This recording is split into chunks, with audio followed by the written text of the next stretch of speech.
Welcome to GardenDC, the podcast about everything gardening in the Washington, D.C. and Mid-Atlantic region. I'm your host, Kathy Jentz. I'm the editor of Washington Gardener magazine, and we're aimed at gardening enthusiasts, people who grow everything from edibles to ornamentals, natives to exotics. If it grows in our area, that's what we talk about.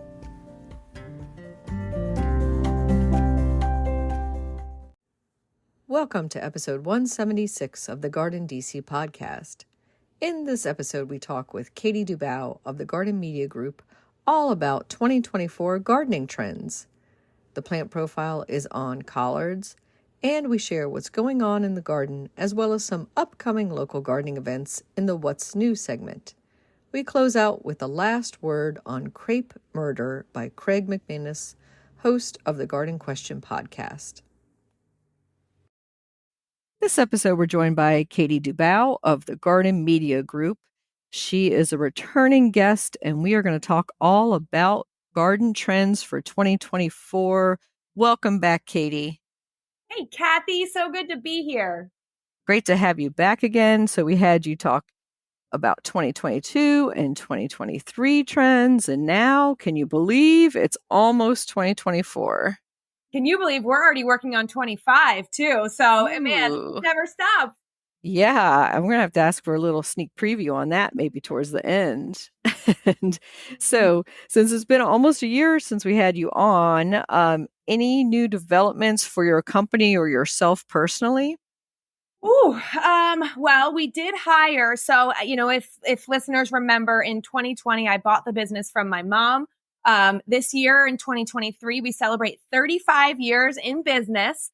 So wow. It's really fun. Yep. And we hired 3 new team members. So we're a small but mighty team. There's 11 of us. So bringing on 3 new people this year was, pretty big percentage of our staff.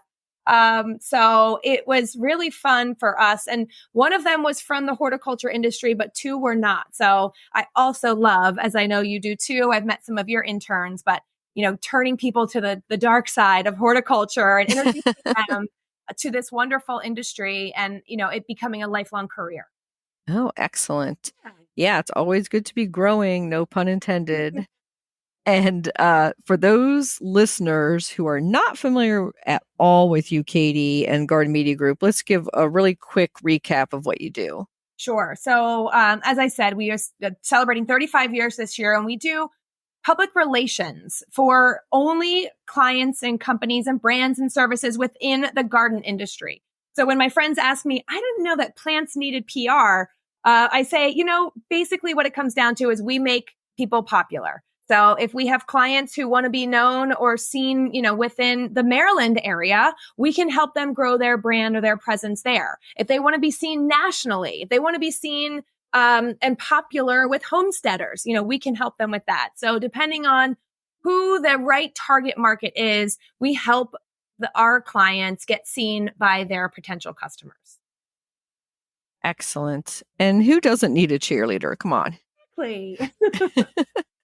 Especially in life. It's so hard to toot your own horn. It's always great to have somebody else there.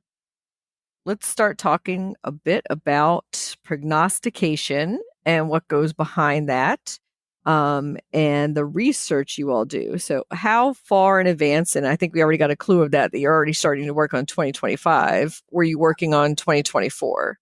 Yep. So, our trends report comes out in July of the previous year. So the 2024 report was released this July at an industry trade show called Cultivate.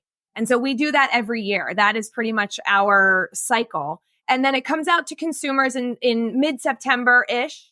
And so once we close it, it's done, it's put to bed, we don't change it. And so honestly, pretty much mid-September, when we're not making any more changes to that, we're still out there, got our trends antenna on. And so we're putting things in our folders, we're collecting things, we're connecting the dots, we're talking to people when we go to various trade shows. When we see new products, when we go to the Philadelphia Flower Show is coming up, so as we're out in the world, we do these similar trend spotting things, and that starts in September.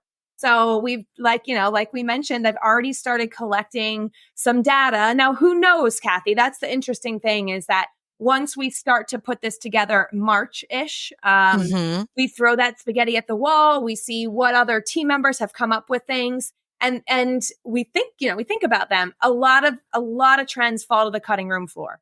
So, in fact, in 2020, one of my favorite stories is that people were starting to become sober curious. So the drinking levels, particularly amongst young people, had drastically dropped.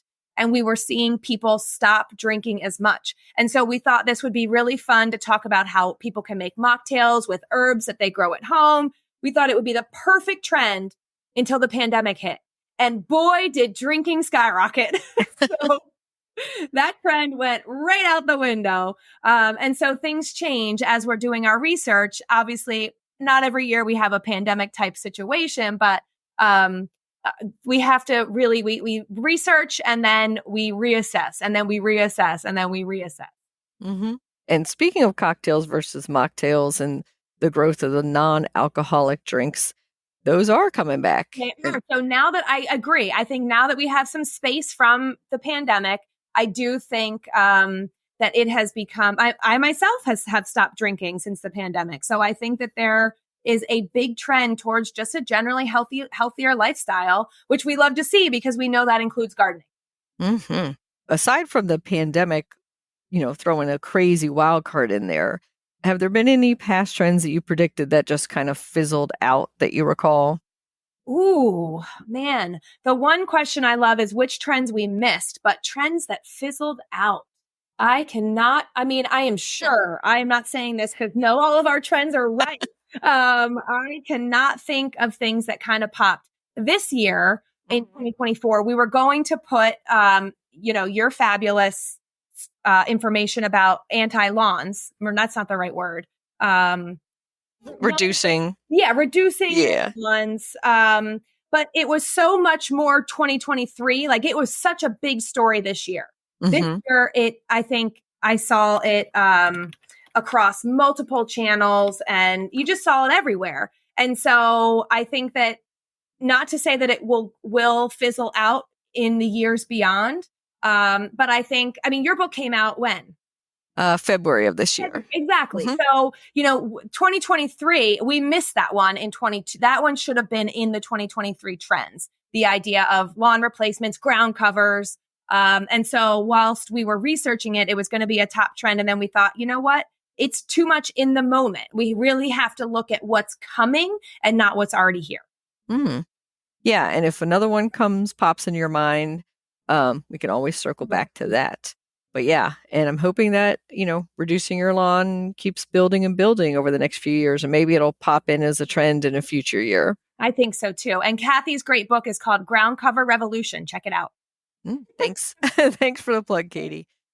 So you said you love the question of what ones you missed. Okay. So what were a few that you totally whiffed on? The biggest one was fairy gardens. We never saw that coming. And or should I say, we saw it, but never thought it would get as big as it did, or have the staying power that it did for so many years. I don't want people out there who love fairy gardens to think I'm saying it's dead, but there was definitely a period of time where I thought garden centers had entire sections devoted to fairy gardening. And so I think that one we really didn't see that one coming. Yeah. And I still have my little fairy garden and people still give me fairy garden kits. So not complaining about that. And let's turn now to some of those 2024 things we can look forward to. And pulling up your report, you have 8 major trends, correct? Well, every year we have an overarching theme.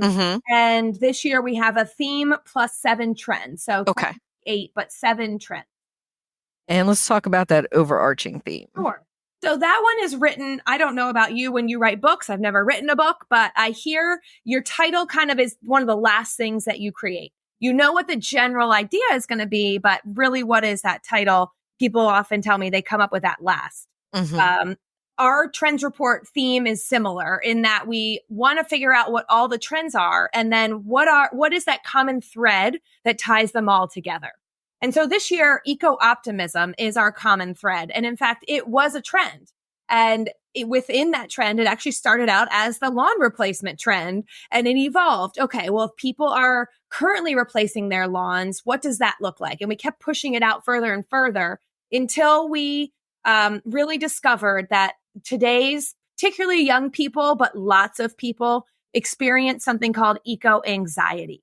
And because of that, they are often paralyzed by not doing a thing. So instead of going out there and planting for, replacing their lawn or planting for pollinators, changing to 70% of their gardens to be native plants, they're just not doing anything because they are so afraid. And these young people feel like they've been kind of handed a raw deal by us older people. We have just continued to consume and emit and all of the things without really making big changes. And so, in fact, the stat in the report says that 67% of Americans ages 18 to 23 experience this eco-anxiety.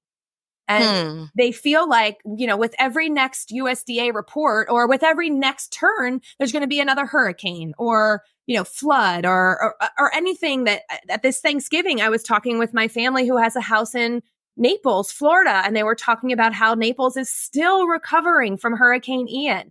So, it's these disasters that are inflicting us and we don't know when they're going to come.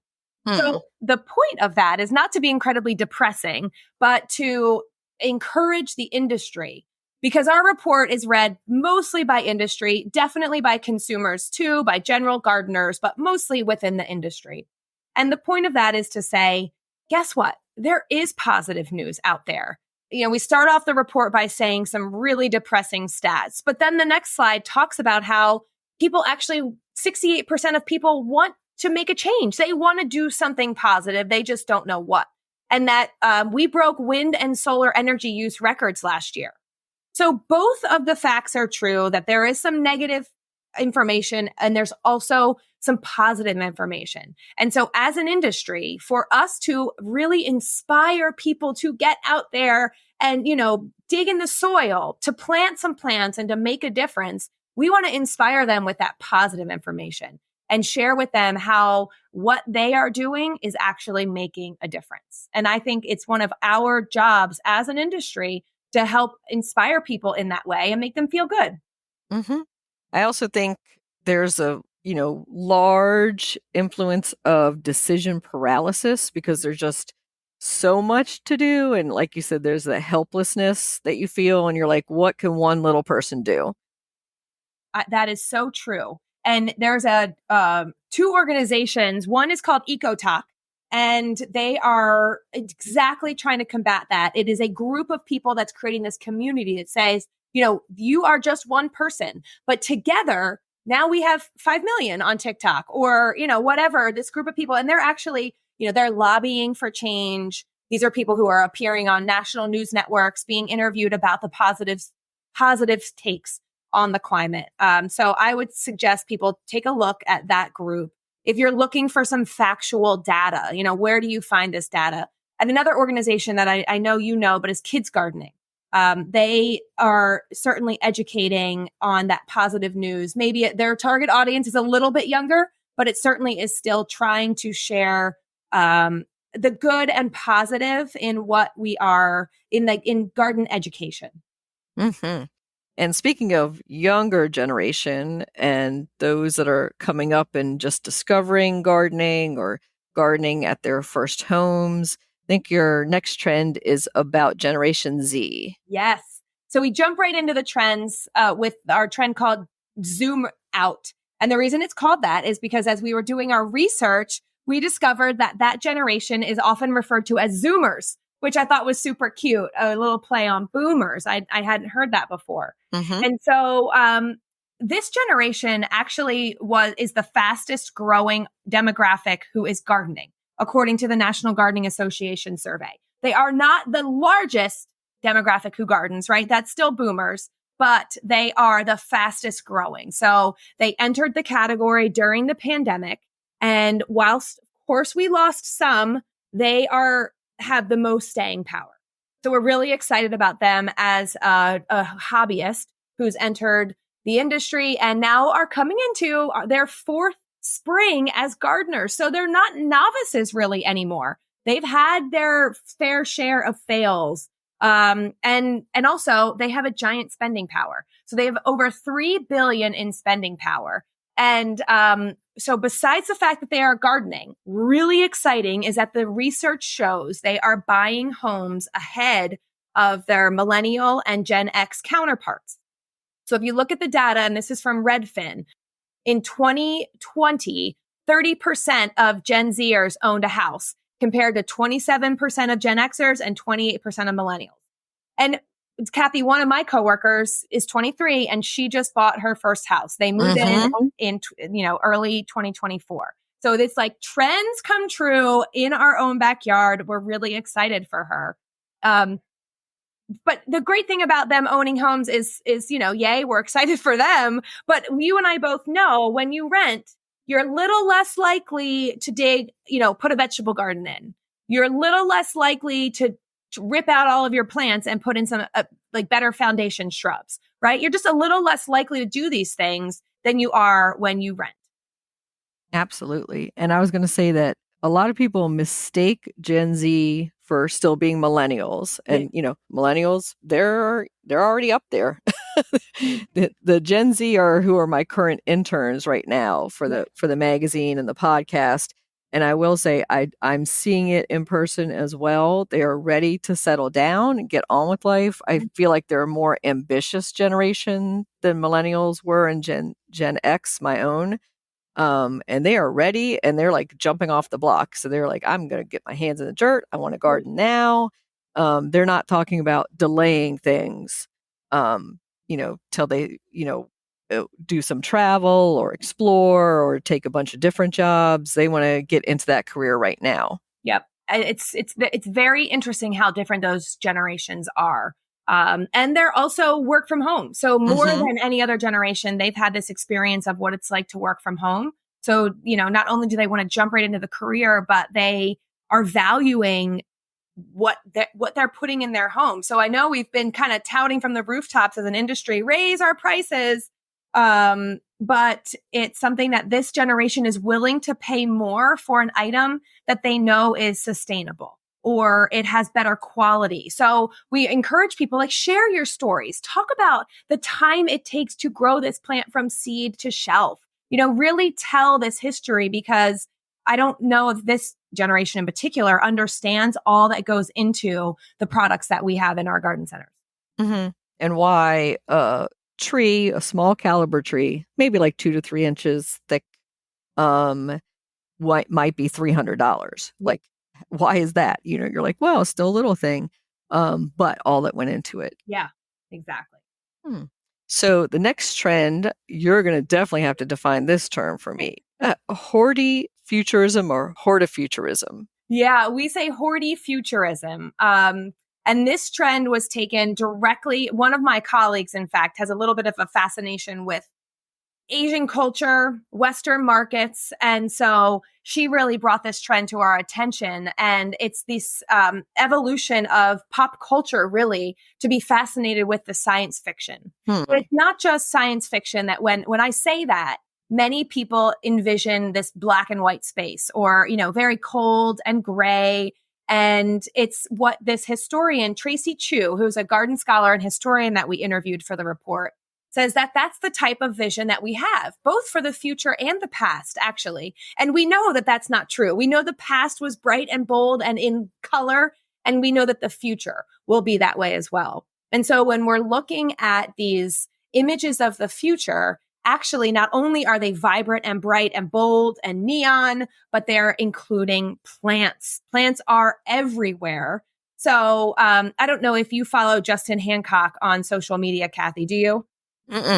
Well, he is the horticulturist for Costa Farms, and he was on a plant hunting excavation overseas. And so he posted a couple pictures. In fact, some that are in our trends report from the Singapore airport, which is immersive rainforest. The airport is this absolutely biophilic design, height of biophilic design place. If you go to his Instagram, you'll see some of the beautiful ways that particularly in Asia, they're incorporating this design into their everyday spaces like airports. And so we're looking at that. We're looking at Team Lab, which is an artists collective that has an exhibit in Tokyo where you walk through the exhibit in 3 feet of water, barefoot, and there's 10,000 orchids hanging from the ceiling. So it's these amazing, absolutely out there types of experiences that people are having. I have a cousin who went to Tokyo this summer and said that was by far she and her family's most favorite part of their trip. And I was like, wait, you walked through water barefoot with like thousands of other people and that was your favorite part of your trip? But I think it's because it is so fantastical. But also because it involves plants. And you and I both know about the calming nature of plants, what plants do for us. And I think to be seen in these massive spaces, which otherwise could be very overwhelming, it helps really flip that experience for people. So when we're looking at hortifuturism, we're really looking at the way that pop culture and the future are involving plants. And one of our favorite examples of that was, in fact, the Philadelphia Flower Show this year, the Garden Electric exhibit. Oh, yeah. Wasn't that incredible? When you walk in that front entrance, it was floor to ceiling plants interspersed with neon lighting. And it was unlike anything you'd ever seen before, but it just worked. And so that's the trend we're seeing here. Now, how can people do that at home? You know, it's by choosing interesting, fascinating plants. We love the Sterling Moon begonia from Southern Living. We love creating these survivalist gardens with some carnivorous plants. Any way you want to put kind of those glowing orbs, or have you seen the glowing containers that light up at night? So any different kinds of ways that people can incorporate these into their own gardens will just give your garden that tiny little twist of modernity and just make it a little more interesting. Yeah, I've seen those like lucite containers and LED lights and changing lights. Those are big. And when you say hortifuturism, I'm thinking like Avatar, the world of Avatar, and that kind of immersion in plants. And you're even seeing it like in rock stars like Beyonce and Taylor Swift in their sets and things. They're just like basically green walls are surrounded by thousands and thousands of flowers, around them, just immersed in the plant world. Yep. Yeah. And this year in particular, we're seeing more public gardens almost not abandon the traditional light displays, but across Instagram, the Chicago Botanic Garden, I'm seeing them do it. Of course, at Longwood, I'm seeing more neon lights, less traditional light displays. So it's been really interesting to watch this evolution, not just in our own backyard spaces, but and these big, artist exhibits, but in our own public gardens, and to see how they are modernizing the way that they're showing off plants and spaces to people as well. It's true. A lot of the winter lights exhibits that I'm seeing at local public gardens are using some of the almost not natural end of the LED light spectrum, because you can't use those traditional hot bulbs anymore. They just suck energy and electricity. But then when you use the LEDs, you get to have some cool purples and peaches and, those really funky greens. So you get really wide spectrum with those. And I just love to see it. It looks so different and so fresh. Well, your next trend is one that I'm super familiar with and one that's a favorite of mine. That's delight in the dark, and especially goth gardening. And that's something we've covered on the podcast a few times. And I'm big into those dark leaf plants and dark flowers.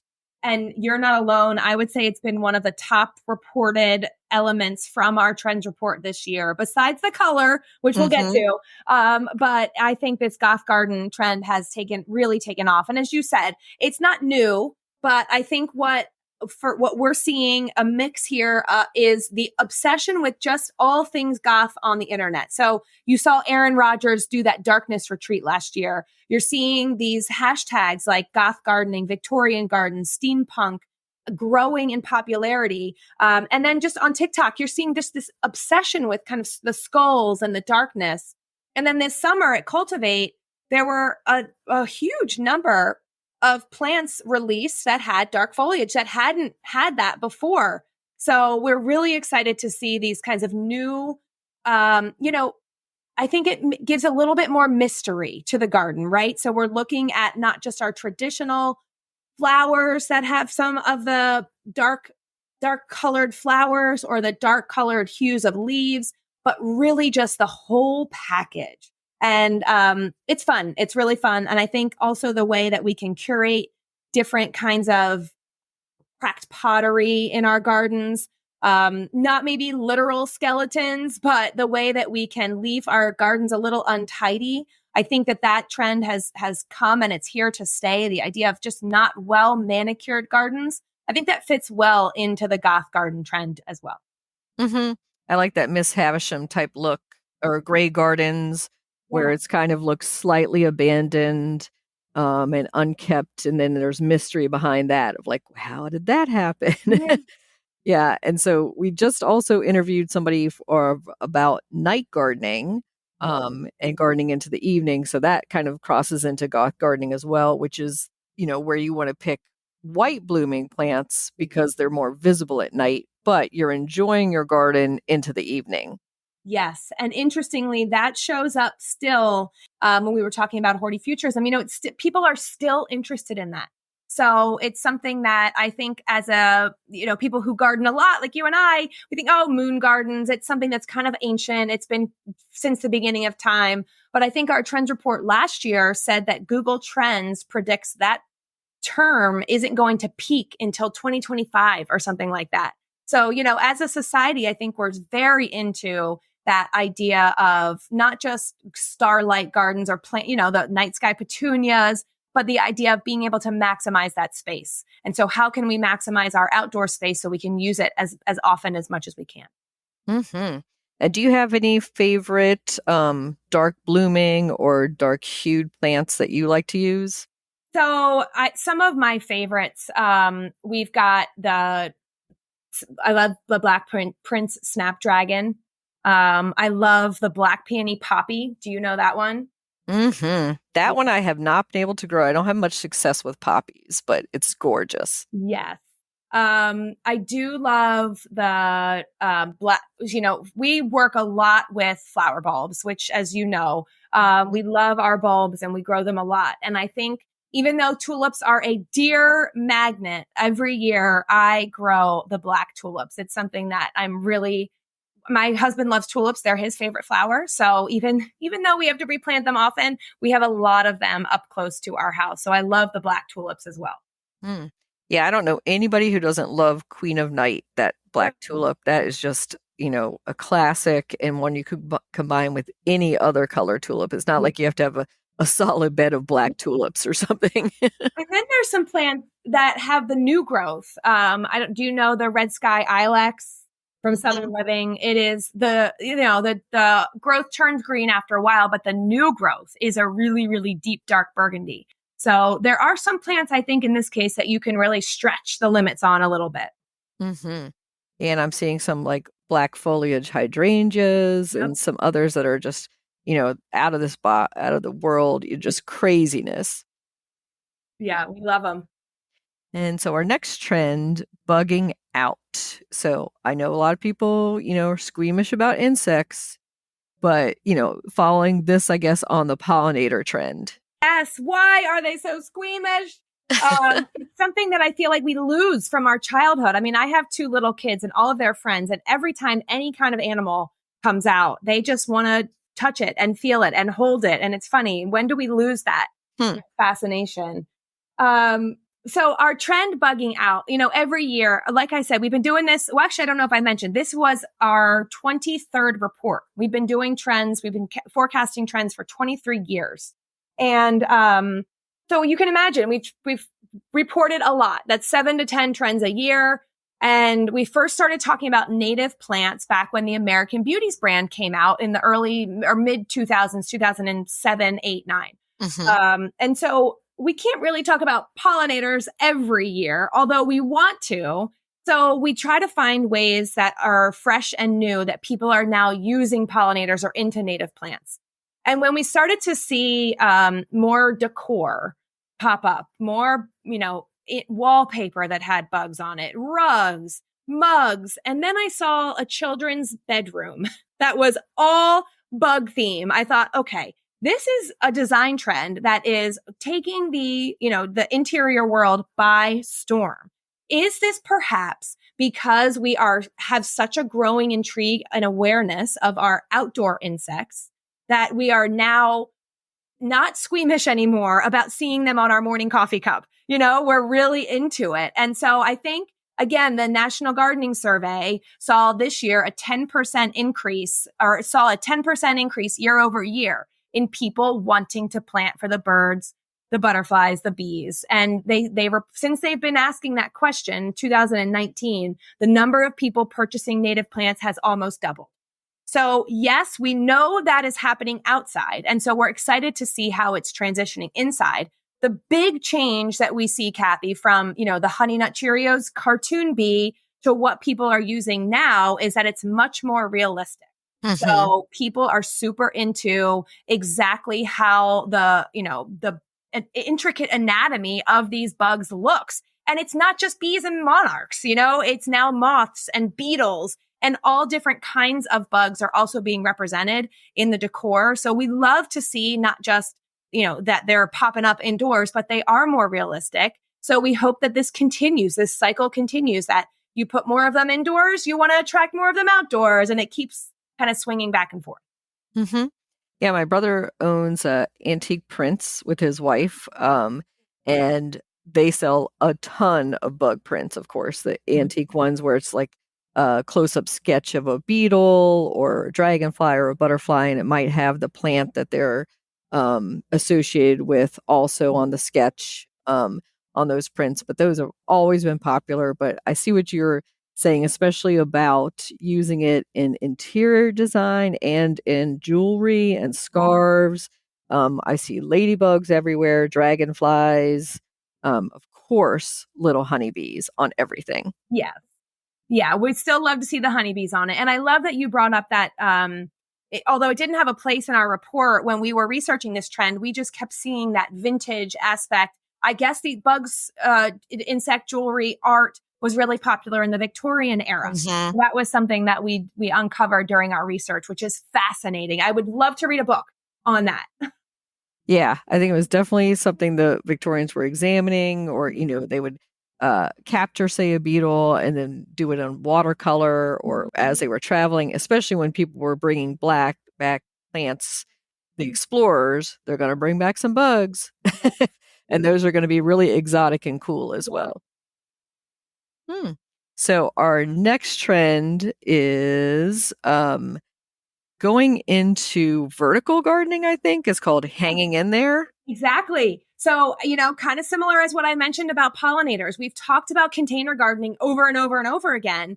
But when we were looking at that National Gardening Survey, one of the interesting stats that jumped out to us was that 600,000 more people engaged in container gardening than the year prior, which is a 200% increase. And that made our jaws drop because the NGA report has been around for decades. Why such the jump now? Wow. Then it noted in particular that it was people ages 45 to 54 that had the largest the increase in spending. So we're looking at our Gen Xers here, and we're looking to see, why would they be the largest spenders? Now, there's lots of different reasons we could extrapolate, but our number one that we came back to was these people probably haven't moved lately. Maybe some of their kids are still at home or in college, so they're not downsizing yet. But they're not in a new home. They're probably pretty established. So their gardens are not changing that much. They're not adding maybe new beds. They're not putting a ton of new plants in. They're pretty much staying stagnant. But the ways that they can add, they can express their creativity, that they can, really connect with nature is by growing in containers. And so that's the reason we came up with, who knows, I'm sure you and others can have plenty more. And so we thought, well, if they are limited, and, another stat that this is coupled with is that people are living in smaller spaces. By 2050, the UN projects 89% of people are going to be living in more urban areas. And so not only does this particular Gen X generation have all the plants in the garden that they need, but we have smaller spaces in which to garden. So what we think is going to happen is we're going to start to use more of our vertical space. So when we see more container gardens, we're going to see them either hanging from the ceiling, being much more elevated, so a container on the ground that grows taller, or even a newer trend that we're seeing is these pots or these planters that can connect to your railing. So like totally new innovations in railing planters. One of them is called Railscapes. This small company out of Pittsburgh that just blew our mind with the way that you're able to maximize your space. I had some here in my house in this area that, is just a concrete jungle. I could really never grow anything there. And now I could pop these railscapes on the planter on the outside of this railing where it gets a little more sun than on the inside. And now I'm creating privacy. So, where the neighbors are, they can't see that area. I'm also hiding that kind of concrete, ugly area, and I'm adding beauty. So that's the benefit of what container gardens can do in general, but what more that these types of hanging or vertical gardens can also do. So we think we're going to see more of these, and not just because, when a plant grows in its natural habitat, it allows to drape, you'll probably have more success with it, less, diseases, but also because it's proven that on social media, when you're sharing a picture that's a vertical picture, it's going to perform better than a horizontal picture. It's just more space, more eyeballs on it, 2 scrolls to get by it rather than 1. And so the more vertical types of planters and pictures that we have, the better they'll do all around in real life engagement and online. Interesting. And I feel like if a plant is elevated to eye height, there's a lot more interaction with it as well. Yes. Oh, absolutely. And then you'll enjoy it more. You can grow vegetables in this way. You can grow herbs. You can grow flowers. There's so many cool things. Bushel and Berry has new blueberries coming out that are hanging basket blueberries. So there's just a lot of new innovations that companies are also reacting to. They understand and they see how people's needs are changing. And so they're breeding their plants in different ways, which is neat to see. Mm-hmm. And that's what Terry Spate and I wrote about in the urban garden last year is more containers, more vertical, getting it off the ground also keeps it away from pests, those pesky deer, because I would like to have some of those blueberries myself, and the bunnies and everything else. So it gets it kind of out of that rodent range as well. Yep, you're right. Spot on. Mm-hmm. Yeah, I'm looking at the picture of the railscapes, and I think it's a great solution for people who have condo balconies, apartment balconies, anything with those struts on it. I could even see that in my gazebo or anybody with a porch, putting those on, because that's always been a problem of kind of precariousness of some of those containers. You don't want to have that fall off and hit somebody below. And they work indoors too, depending on what your railing is like. So I've seen some pictures of hers that are great for houseplants too. Pretty cool. Yeah, very versatile. All right. So our next trend, nature calls. And I feel like all of this is nature. Well, this was the last trend added to the docket. So we had 6, and we were looking back through the Chelsea Flower Show and thinking about what we're missing. And one of the big things that we think we're missing was this idea about community. So we all know that what we gained from the pandemic is being in that gardening space. And one of the big reasons people gardened, well, is because they had the time, right? But and they've created this community, particularly in the DC area. You saw community gardens just explode. And so we looked at the Chelsea Flower Show, which we use as one of the beacons. What is coming out of the Chelsea Flower Show to see what kinds of trends we're going to be talking about for the following year. And this year, besides dead wood, so back to the pollinator trend, there were like fallen logs everywhere in these high design gardens, which was fascinating. They also talked about communities and how people were getting together to make change. And of course, we see that at the Philadelphia Flower Show too. They always have, a kind of a community garden section. And so when we really see this, we already talked about that. gray gardens, this rebellion against the tidy gardens, the non-native, the heavy input. You see people wanting to make positive change, and particularly going back to our eco-optimism overarching trend. This trend really leans into that. So we started to research community, and then that took us down the rabbit hole of tree ordinances. And this was a big aha moment that as we're starting to get more urban, right? Mm-hmm. More and more people are living in cities. What does that mean? Well, it means fewer trees because, I have a friend who has a joke. She likes to do a little bit of stand-up comedy, and she jokes about neighborhoods named the Preserve. And she has this bit. Why is every neighborhood in the suburbs called the Preserve? What exactly are you preserving? And it just makes me chuckle because it's so true. But we started to look into these tree ordinances, and across the country, we have very outdated protection and laws to protect the trees in our areas. And so about 2019-20, you start to see cities want to make changes. They wanted to say, all right, what are we going to do? Seattle, the Emerald City, their law was last updated in 1999. It protected 17,000 trees. The new ordinance, which is on the docket for 24, will protect over 88,000 trees. But cities across the country are putting these ordinances in place. And we're really excited to see it because I know, saw the new USDA zone changes. Mm-hmm. And that's just the tip of the iceberg, right? We know that now things are going to change. Every 10 years, let's say, there'll be an update to that. And so while our annuals and our perennials, we can catch those up, we can make changes pretty quickly. We cannot change our trees that quickly. And some of the trees that are even our state trees will not be able to survive in that state in the next 25, 50 years.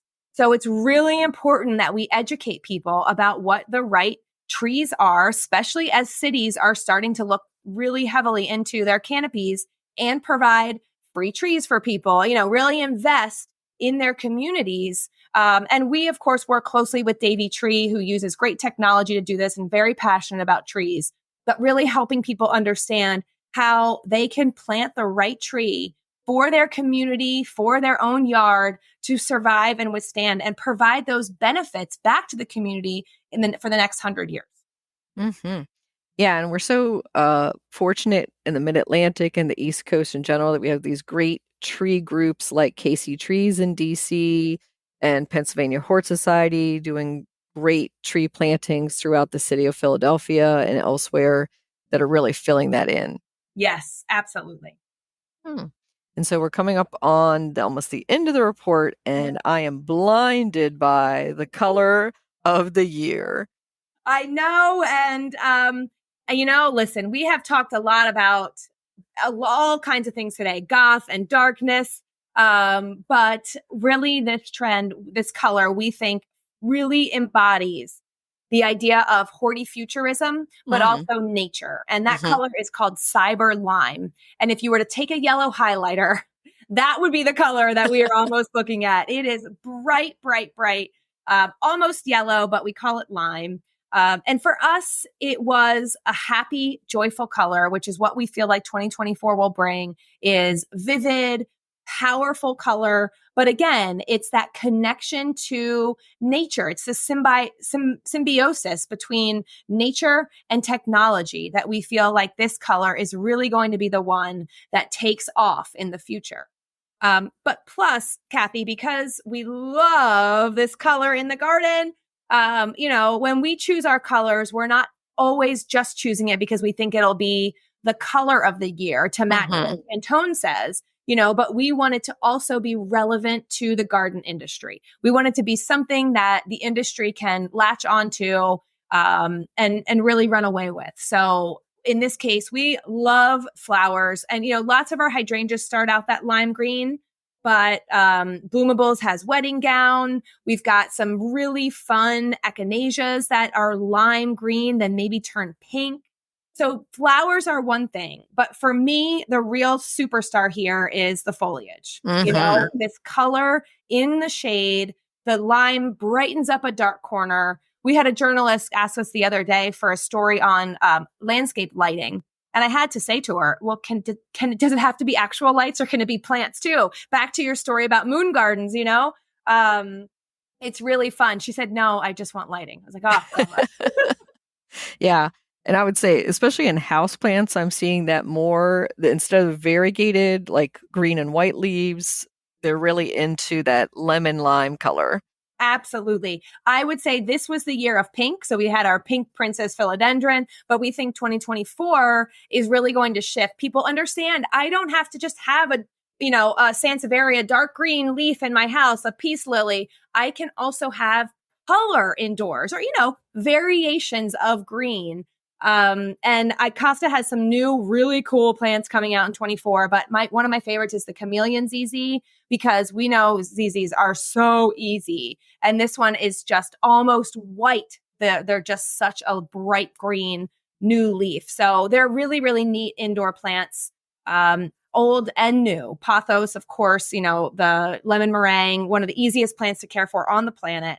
Plus you get some really trendy colors. So we love this color because not only does it have, nature technology component, it works outdoors, it works indoors, and it's just fun. I mean, it is lively. I bought a dress in this color and I get so many compliments. It's a head turning color, I must say.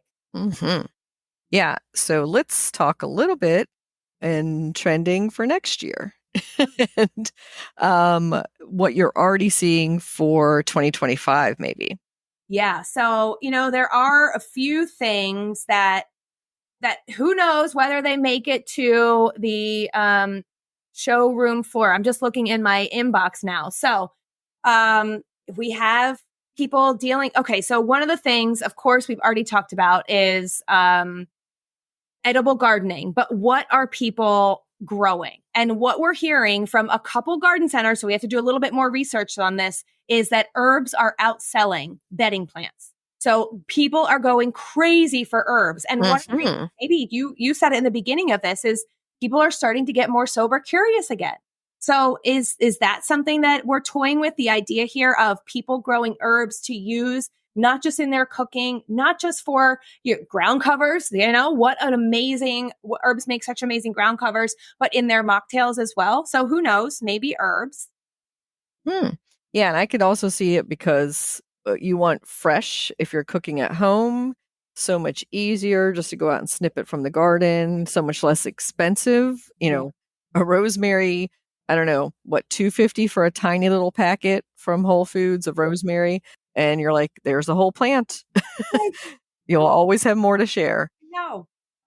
Okay. One other one that I love is mixed houseplant containers. So I think so often we see just, you buy one houseplant, but really think about outside. We rarely ever do one plant outdoors. So why do we do that indoors? So we think it might be something that people will be doing more. They'll be experimenting more with doing more mixed containers. And, obviously they have to have the similar likes, but big, giant mixed containers. So we're excited about that. Interesting. Yeah, I haven't seen too much of that outside of terrariums, say, but I would love to see mixed containers done just the way they are, like when you're mixing your annuals and perennials for your summer containers. Yeah, it follows the same rules, right? We need a thriller and filler, but indoors. And then the last one we're toying with, and I don't know if this is a trend, but National Wildlife Federation, I don't know if you saw that they are trying to reach 300,000 certified wildlife habitats by the end of this year. And what I think with the success that Doug Tallamy has had with his homegrown national park, I wonder if more people will, this, is our pollinator trend, but more people are going to be looking into getting those certifications, homeowners getting those certifications. I think avid gardeners have long known about them, but I think as more people grow meadows and they need to communicate to their neighbors, this is not just an unkempt yard. This is an habitat. So I wonder, we're going to be exploring whether people are going to be looking more into those types of certifications. Yeah, I'll be very curious to hear the statistics and numbers, because I know I have several certifications and I know others do, but of course, like you said, we're talking about the diehard gardeners. But yeah, if an average homeowner decides I need to have that type of sign in my yard, I'll be very interested. We're looking more into those. So those are the three that may or may not show up in 2025. Stay tuned for our interview next year. Great. And then how can our listeners contact you or get a copy of the Trends Report or find out more? So our trends, actually all 23 years of them are on our website. You can find them at gardenmediagroup.com/trends. And then you can also, if you have any questions, our email address is trends@gardenmediagroup.com. So that is, goes to a general folder that lots of us can answer the question. We'd love to know what you think about the current trends, but also what you're seeing for next year too. Excellent, Katie. Well, thank you so much for going over the 2024 trends coming up and giving us a little glimpse into 2025. And any final thoughts for our listeners as we go into the new year? Oh, well, I think it's important to just mention that for us, trends are just fun. It is something that is not the Bible. We don't expect you to go out and paint your whole house cyber lime. But that it is something fun to follow. And while we don't take ourselves too seriously, I would definitely like to know how much, now that you've heard these, my guess would be next time you go in Target, you'll say, oh my God, look at all that cyber lime. So it's just something that as you start to hear trends, you start to identify your own trends. And so I think we can all be our own trend spotters and start to connect those dots to see what we're seeing out there. And so let us know what you're seeing. Thank you, Katie. Thanks, Kathy.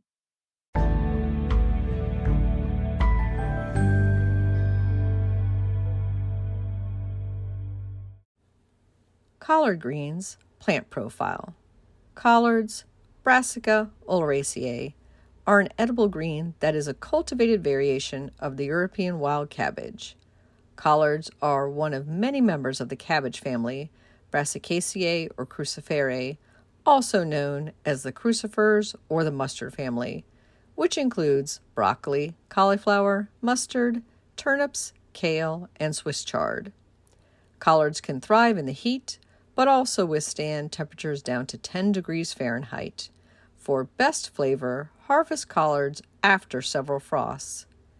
Collards can be sown in late winter for a summer crop and in midsummer for a fall crop. In the spring, planted as soon as the ground can be worked. Note that it does not form a head like its cabbage relatives. Collards should be harvested continuously by picking the bottom leaves starting approximately 60 days after seeding. Collards can be eaten fresh, cooked in soups and stews, pickled, sautéed, and fried. Read more about growing and preparing collards in the November 2023 issue of Washington Gardener magazine. Collards, you can grow that.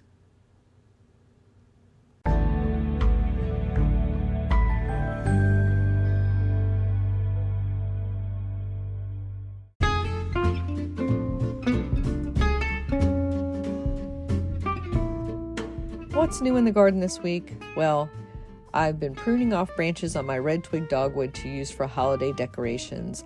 They're coloring up really nicely this year. Over at the community garden plot, I still have a few things under cover cloth that I'm harvesting, including cilantro, arugula, kale, and radishes.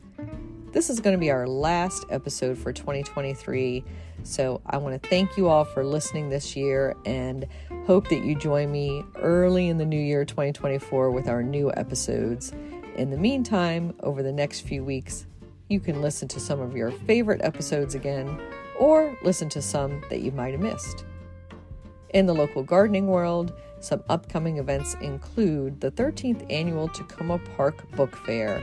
I'm going to be there signing and selling my new books, Ground Cover Revolution and The Urban Garden, and that's on Saturday, December 16th from 1 to 4 p.m. at Busboys and Poets Tacoma location in Tacoma, Washington, D.C., just north of the Tacoma Metro Station. It's a great source for unique and holiday gifts. And there's a free talk coming up on January 23rd at 1 p.m. at the Holiday Park Senior Center in Silver Spring, Maryland. And this is on the history of herbal medicines. Dr. Greg Susla is presenting his history, early medicinal gardens around the world, types of medicinal preparations, and his restoration of the Civil War medicinal garden at the Pry House in Frederick, Maryland. And then looking ahead to the Greenscape Symposium, Washington Gardener Magazine is proud to be one of the sponsors of that, and that is Friday, February 16th from 9 to 4 p.m. It is a virtual event, and the early bird fee for that is $50 if you sign up before January 12th, so do so right away, and you can register for that online at mocoparks.org. Happy gardening!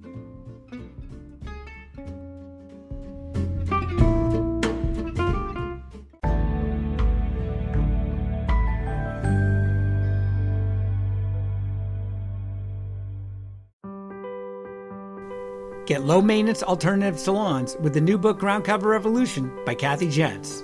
Reducing the lawn is among the biggest trends in homeownership, with an endless stream of homeowners looking for an eco-friendly alternative to a traditional, everyday grass lawn. In the last 3 years alone, over 23 million American adults converted part of the lawn to a natural landscape, and now are looking to do even more. The biggest challenge to adopting this new ideal of the perfect lawn is knowing how and when to replace your turf and which plants are the best ones for the job.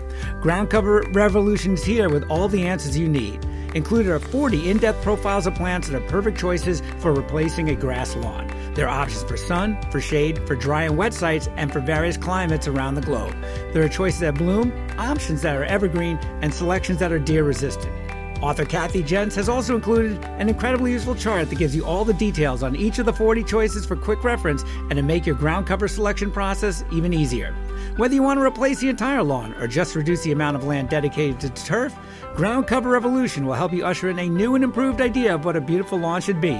Available at bookstores now and also at Quarto.com, where you can get 30% off using discount code GARDENING30.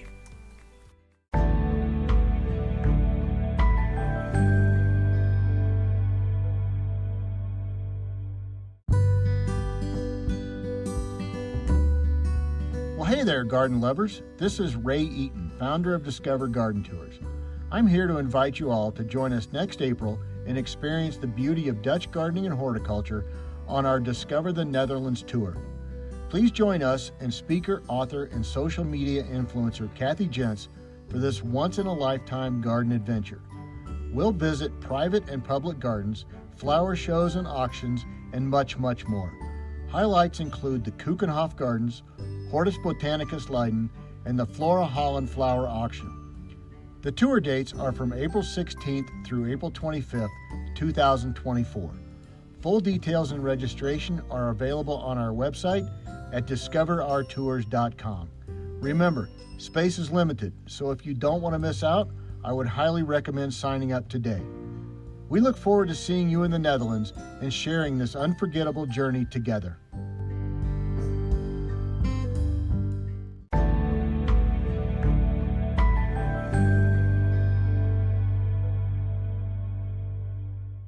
In the new book, The Urban Garden by Kathy Jentz and Terry Spate, you'll find dozens of inspiring and creative ways to grow flowers, shrubs, vegetables, herbs, and other plants in small spaces and with a limited budget. Whether you want to grow on a balcony, rooftop, front stoop, or a tiny urban patio, turn your growing dreams into reality and build a gorgeous and unique garden that showcases your personal style while still being functional and productive. With the ingenious ideas and resourceful tactics found here, you'll be maximizing yields and beauty from every square inch of your space while also making a lush outdoor living area you'll crave spending time in.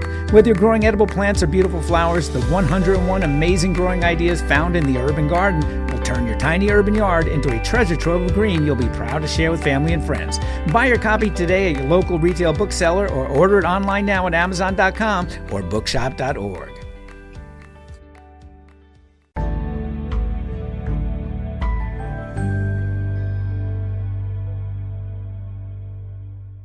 Hello, I'm Craig McManus from the Garden Question Podcast. Here we are with the final last word for 2023. We're entering the season of joy, hope, peace, love, and crepe murder. If you don't know the victim of crepe myrtle, it's the annual desecration of crepe myrtle trees around this time of year. For those not familiar with the beautiful crepe myrtle or Lagostromia, they are best known as deciduous flowering small trees in zone 7 and above. It's my understanding more cold hardy varieties are being developed for those that are in zone 6 and below. This is good to know information for you too. There are lesser-known medium-sized shrubs and ground cover varieties which are typically not victims of crepe myrtle. All are known for a long period of vibrant, abundant clusters of crinkled crepe-like flowers blooming in various shades of red, pink, purple, and white. The tree form is amazingly sculptural with very distinctive, annually evolving, beautiful bark. They're structurally graceful with arching branches, adding aesthetic beauty and a burst of color to gardens and landscapes during the summer months.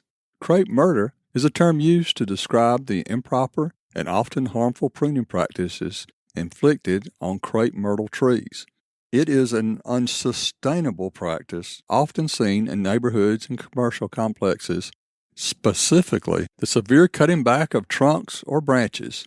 Some might say it looks like whacking off the main trunk with a chainsaw about head high. A second technique involves cutting the main branches, leaving only stubs.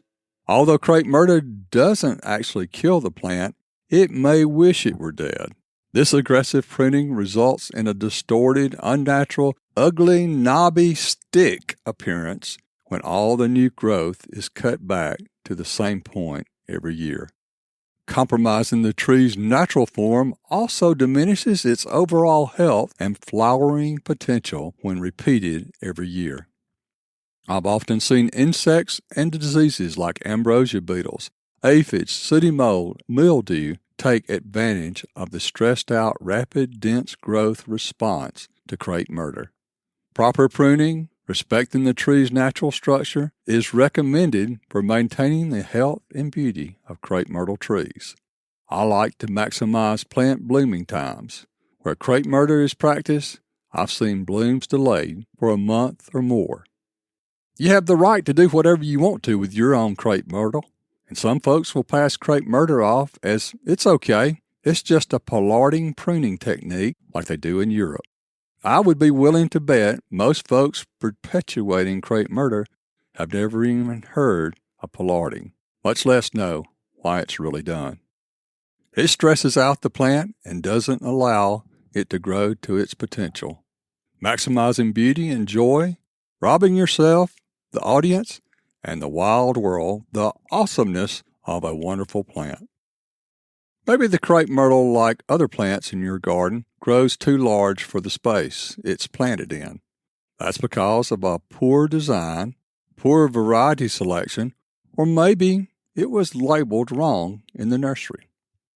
Unfortunately, many times a plant is selected because it is the cheapest option. That can get you in trouble in time. So what do you do to prevent crepe myrtle? Well, you select the right size plant for the right space from a reliable source.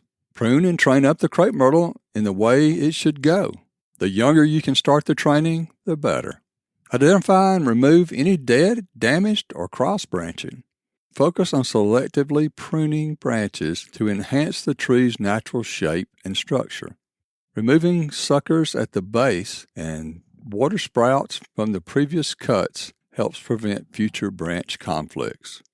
Prune during the dormant season and do not make drastic or excessive large cuts. Make clean lateral branch cuts that will heal over in a few seasons. Preserve the natural shape of the tree by maintaining its characteristic vase or multi-trunk form. Avoid excessive thinning or topping. As the tree matures, you will find you will do less and less pruning to keep the tree's shape and size in check. I have some mature crepe myrtles that I've worked with for years, and I hardly ever touch them now, maybe every 5-6 years, if at all. I remember a time that you never saw crepe myrtle in the landscape. Unfortunately, we often see and do what we observe others doing. Please don't mimic others without understanding why you're doing it. It is really a good practice for the health of your garden or landscape. Educating yourself and others about proper pruning practices is crucial in preventing crepe murder. By respecting the natural growth habits of crepe myrtle and adopting responsible pruning techniques, you can ensure the longevity and vitality of these beautiful trees in your landscape. Be patient. It will typically take 4 to 5 growing seasons to recover from crepe myrtle if pruning practices are changed. Crepe myrtles can often bounce back, producing new growth and returning to a more natural and attractive form. If you're uncertain about the best approach or if the tree's health is a concern, consider consulting with a certified arborist. They can provide expert advice and assistance in promoting the recovery of the tree.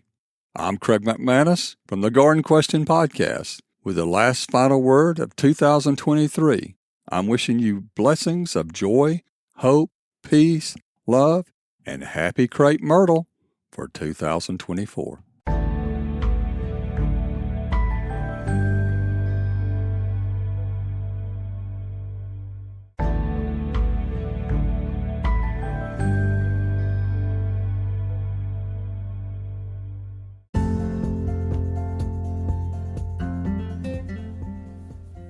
Thank you for listening to GardenDC. You can become a listener supporter for as little as 99 cents a month by going to anchor.fm/GardenDC/support. Another way to support this podcast is to subscribe to our monthly digital publication, Washington Gardener Magazine. To do so, go to WashingtonGardener.com. Thank you.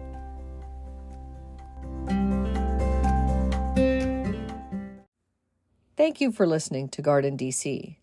You can become a listener supporter for as little as 99 cents a month by going to podcasters.spotify.com/pod/show/GardenDC. Another way to support this podcast is to subscribe to our monthly digital publication, Washington Gardener Magazine. To do so, go to washingtongardener.blogspot.com. Thank you. You can find and follow Washington Gardener on Twitter /X, Instagram, and Pinterest at WDC Gardener, and on Facebook at Washington Gardener Magazine. Please take a moment to rate and review this podcast on Spotify and Apple. Open the Spotify or Apple app, search for GardenDC, check on the rate button, and select 5 stars.